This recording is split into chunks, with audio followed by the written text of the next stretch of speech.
When choosing a mic for your content, there are many different options, with some being better than others, and usually you don't really have to spend more than $100, especially if you're live streaming, and that is where this mic comes in. This is the Rode Podmic, and this is a $100 dynamic mic, and honestly, this is one of my favorite mics.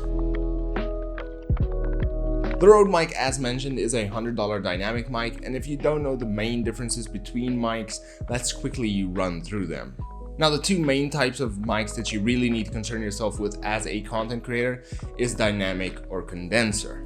The biggest difference between condenser and dynamic mics are the fact that condenser mics are usually more sensitive to sound, which means they pick up sound a little bit better than dynamic mics, and that is why they're kind of used in studio setups for recording vocals and instruments, and they're also isolated really well in those situations. Then on the other hand, dynamic mics are a little less sensitive to audio, and that is why you place them a little closer to your mouth, and they're also a little better at isolating your voice only, which means it kind of cuts out the audio in your room, but it doesn't completely cancel out the audio in your room and your surroundings. It's just a little better than that of a condenser mic. Now, of course, this is a very basic explanation of the differences between them. There are a few more differences, but the main differences are the condenser mic is a little bit more sensitive to sound, and dynamic mics are a little less sensitive to sound, and dynamic mics usually are a little bit better for broadcasting situations, as they do kind of cut out the low noises that you have in your room, and it makes it harder to pick up those noises compared to that of a condenser mic. Now, in the box of the Podmic, you really only find the mic and the manual, which is more than enough that you need, especially since it is only a mic. There isn't really much setup to do. You just plug in the cable and it's ready to use, and then of course you can add EQ and stuff to that as well. Now, once you actually have the Podmic in your hand, it is pretty hefty, as it weighs almost a kilogram at 937 grams, which makes it a really heavy mic, but it's really good as it's really well built. Now, the reason the mic really weighs that much is because it has an all-metal design, and I really like the look of the mic as well. I think it looks really cool, and yes, if you are a streamer, the mic look kind of does make a difference to viewers, as it is something that people can look at, people can comment on, and people can kind of ask questions about. So if a mic looks good, it's always good to have that on a camera. And then of course, the mic also comes with a built-in pop filter, which means it's also a little better at rejecting those plosive sounds, and the need for a pop filter is not that much with this mic, but of course, if you need a pop filter on top, you can always add one, but the need to go out and buy one directly is not that much. And then lastly, the Rode mic has a frequency range of 20 Hz to 20 kHz and connects via an XLR cable, which means that you will need an audio interface to actually use this mic, and even though it does connect to an audio interface, you don't require phantom power to actually run it. And then to mount the mic to an actual desk mount or desk arm, it's really easy, as you have this little swing arm which can rotate around 180 degrees around the mic, making it easy to either have it top mounted or bottom mounted, making it a little easier for any setup or for any look that you're looking for.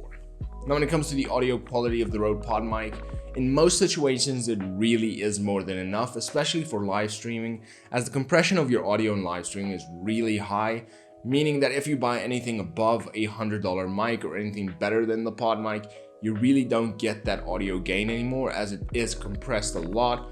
So buying anything more expensive than the Podmic really isn't necessary, but of course you can always go and buy something more expensive if that is something that you're looking for. But don't get me wrong, just because this mic is $100 doesn't make it bad quality. It can really still hold up to YouTube content, podcasts, or anything else that you want to use it for, as it is a really good mic, it sounds really good, and it is really well built. But let's kind of run through an audio test to see how it actually sounds. So this is the test of the Rode Podmic connected to my GoXLR via an XLR cable. Now, I did add a little bit of EQ to cut the lows and the mids and kind of boost the highs just to get a little bit more clarity, and this is how the mic sounds, pretty close to my face. Now, in terms of the built-in pop filter, this is how it kind of performs in an extreme case in reducing plosives. Plosive, plosive, plosive, plosive, plosive. And this is how that performed. Now, of course, I don't know how this actually sounds until I actually edit the video, so you guys kind of be the judge on how you actually feel about the audio quality of the Rode Podmic. But as far as I've seen in the past, and as far as I've been using and testing this mic for about a week now, it has sounded extremely well.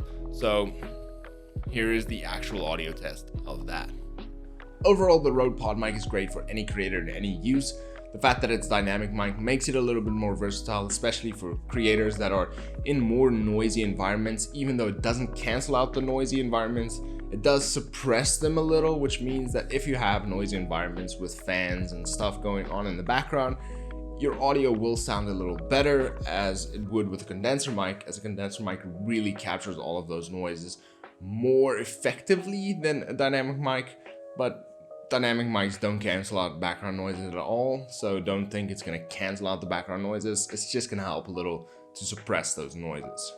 And then the fact that the mic is only $100 really makes it good for any budget and really makes it easy to recommend this mic, as the Rode Podmic really does perform well against more expensive mics, and it's built really well, it sounds good, and it looks cool in my opinion as well. And that is it for today's video. Hope you guys enjoyed it, and if you did, please leave a like and subscribe. And as always, if you have questions on this mic or any other mic, feel free to ask me down in the comment section below. Choosing a mic really can be hard, so if you need any help to maybe get suggestions on other mics that you can buy, or a suggestion on a mic that you want to buy, feel free to ask down in the comment section below as well. And then as always, until next time, cheers.